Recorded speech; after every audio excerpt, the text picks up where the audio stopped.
Perkenalkan, kami dari 10 PPLG 2 beranggotakan saya Febriana Rositasari, Saya Ganis Vanessa Primadani. Saya Dia Kusmawati. Dan saya Rahma Dewi Astuti. Di sini kami akan mempresentasikan cara berpikir sinkronik dalam mempelajari sejarah. Yuk simak videonya. Baik teman-teman, di sini saya akan menjelaskan sebenarnya apa itu sinkronik. Sinkronik berasal dari kata sin yang berarti dengan dan kronos yang berarti waktu dalam bahasa Yunani. Jadi bisa diartikan sebagai segala sesuatu yang berkaitan dengan peristiwa yang terjadi pada suatu masa. Apa itu cara berpikir sinkronik dalam mempelajari sejarah? Yaitu seperti melihat sebuah peristiwa sejarah dalam satu waktu tertentu, tanpa terlalu memikirkannya apa yang terjadi sebelum atau sesudahnya. Bayangkan kamu melihat sebuah foto. Foto itu hanya menunjukkan apa yang terjadi saat itu saja, bukan sebelumnya atau sesudahnya. Misalnya, kalau kamu ingin tahu tentang kehidupan masyarakat pada tahun 1945 di Indonesia, kamu akan melihat apa yang terjadi di tahun itu saja. Apa yang orang pakai, bagaimana cara mereka bekerja, makan apa yang mereka makan, dan apa saja yang mereka rasakan saat kemerdekaan. Kamu tidak akan terlalu memikirkan apa yang terjadi 10 tahun sebelumnya atau setelahnya. Jadi, cara berpikir ini fokus pada satu waktu saja untuk memahami lebih dalam apa yang terjadi saat itu. Ciri-ciri sinkronik yaitu 1. Mengkaji peristiwa sejarah yang terjadi pada masa tertentu. 2. Menitikberatkan kajian peristiwa pada pola-pola, gejala, dan karakter. 3. Bersifat horizontal. 4. Tidak ada konsep perbandingan. 5. Cakupan kajian lebih sempit dari diakronik. 6. Kajiannya sistematis. 7. Sifat kajian mendalam. Berikutnya adalah tujuan berpikir sinkronik dalam mempelajari sejarah, yaitu untuk mengetahui kondisi sosial, politik, ekonomi, dan budaya secara menyeluruh di masa itu, agar kita bisa memahami situasi secara mendalam tanpa membandingkannya dengan periode lain. Baik, saya lanjutkan dengan cara atau metode-metode yang dilakukan untuk memahami sejarah. Dimulai dari pencarian dokumen masa lalu atau bisa dibilang catatan-catatan yang ada pada masa lalu, juga dengan memahami kondisi geografis, politik, ekonomi, dan lain sebagainya untuk melihat kondisi atau situasi di sana secara menyeluruh. Baik, terima kasih.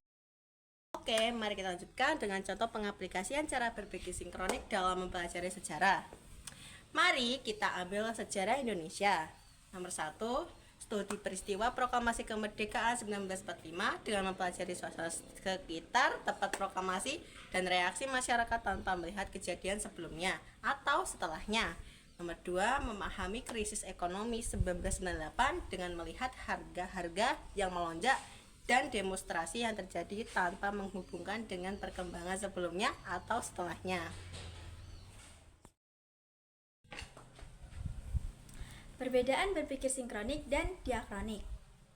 Berpikir sinkronik yaitu memahami sesuatu pada satu waktu tertentu tanpa melihat perubahan atau perkembangan dari waktu ke waktu. Sedangkan berpikir diakronik yaitu memahami sesuatu dengan melihat bagaimana sesuatu berubah atau berkembang dari waktu ke waktu. Mari kita simpulkan tentang keunggulan dan kelemahan berpikir sinkronik. Dimulai dari keunggulannya. Dengan berpikir sinkronik, kita dapat memahami kaitan antar peristiwa dengan lebih baik.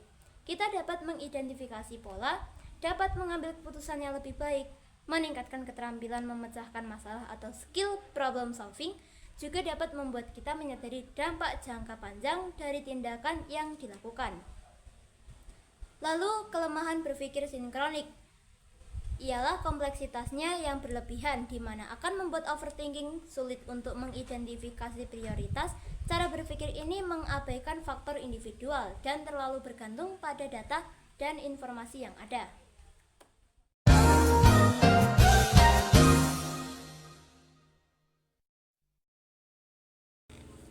Baik teman-teman, jadi karena sesi penjelasan sudah selesai, mari kita mulai dengan sesi pertanyaan.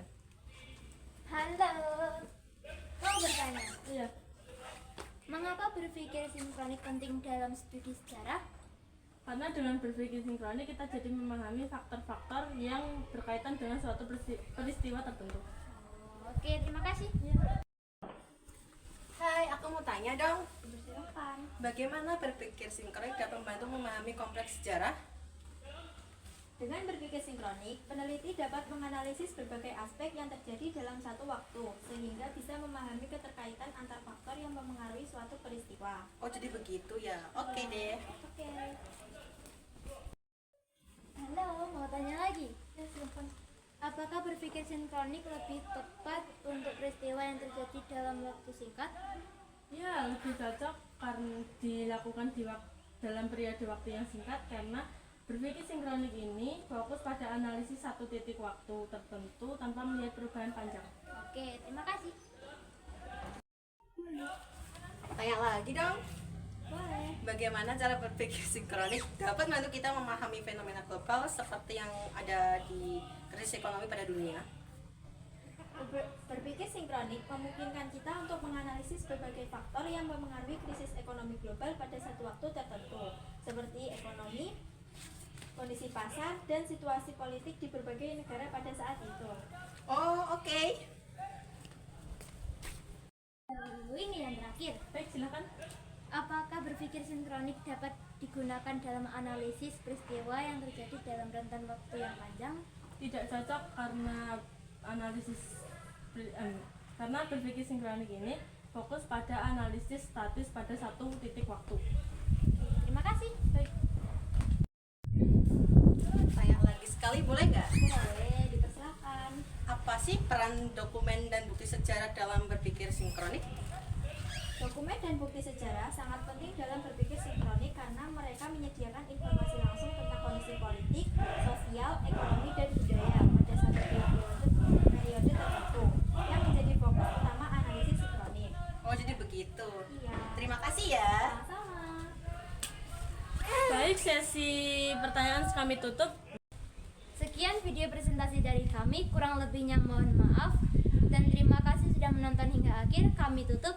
Wassalamualaikum warahmatullahi wabarakatuh.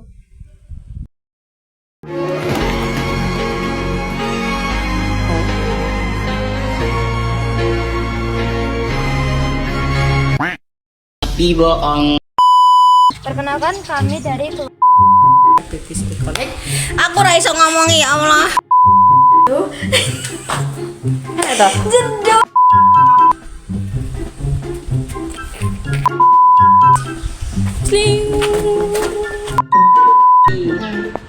ternyata dapat dus iki ngopo lho jane iki. Urang.